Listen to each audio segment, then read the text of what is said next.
Yeah, so any surgical scar is going to affect core function, particularly, of course, if it's in the abdominal wall.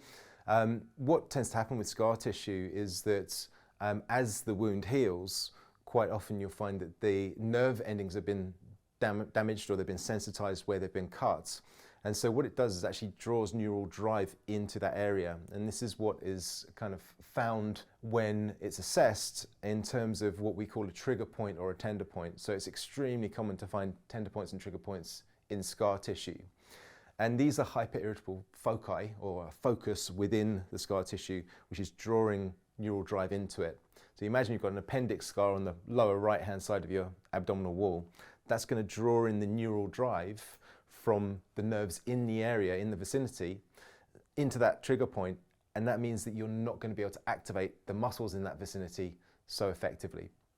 So until we actually address that scar tissue and we desensitize it and we inhibit the trigger point, and there's a number of different techniques to do that, of course, we're not going to be able to effectively get neural drive into that part of the lower abdominal wall.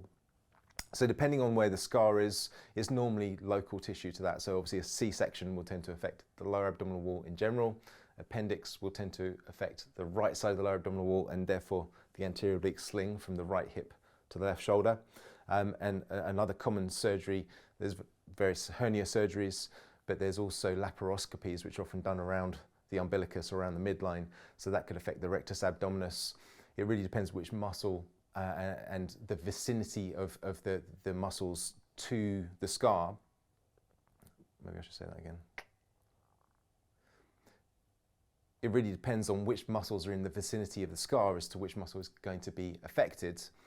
And just the other thing I would mention is that it tends to affect what's called the tonic drives. So the drives that hold tone, tonic drives, tone in the muscle as opposed to the phasic drives. So it normally means you can still activate the muscle when you consciously want to activate it, but when you're not thinking about it, which is most of the day, most of the time, then it won't activate, it won't hold its tone.